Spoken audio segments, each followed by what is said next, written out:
Welcome to FSW 293. This will be your student teaching course with infant and toddlers. I'm going to run through Module 0 and give you some background information on some things you need to know to get started with FSW 293. So in the beginning, we're going to have an overview. We're going to have a discussion board icebreaker, where am I, where you're going to just talk a little bit about yourself and introduce yourself to the rest of your class who are also student teaching. If we go down further down, you'll see that we have instructor supervisor contact information. All of the supervisors for this course are going to be located here along with their contact information. So you will be assigned to one specific supervisor, so you can find their contact information here along with an email I will be sending you. Next, we have Student Teaching Handbook. This is going to tell you a little bit about expectations, what you'll expect during your infant and toddler placement, discuss briefly some dispositions, professional activity while you're in the site, and just a general overview of your student teaching experience. The next form you'll see here is your student teaching login sheet. You will need to document the hours, the days on this sheet, which you will turn in at the end of your student teaching. This must be specific and this must be signed off by your teacher and or the director of the program you are located. The Cooperating Teacher Handbook, this is a handbook geared more towards your cooperating teacher. One of the goals with student teaching is to develop a working relationship with your cooperating teacher. So your supervisor, your Miami supervisor, will work closely with both you and your cooperating teacher. So this is a cooperating teacher handbook that you will share with the teacher you are working with at your placement. Supervisor's role is going to give you just a general idea of what to expect from the supervisor you are working with.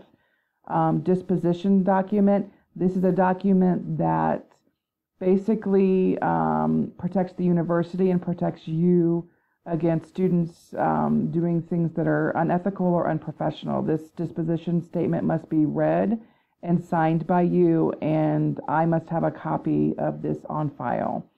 And then Miami University Pre-Kindergarten Assessment. This is just an idea of what to expect when you're out in your site. The student teacher supervisor will be looking at some different assessments and checklists that they'll be using throughout the semester. The final grade form is what the student teaching supervisor will be giving to me to submit for final grades, along with comments or suggestions and feedbacks to you. Student observation form is also located here. This is where your supervisor observation form, will be used for your supervisor when they are observing you during their visits.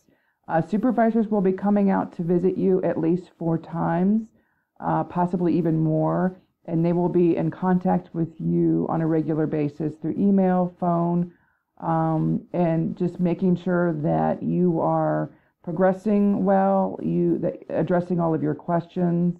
However, at any time, if you do have concerns or questions, you can also contact me. Information about scanning documents.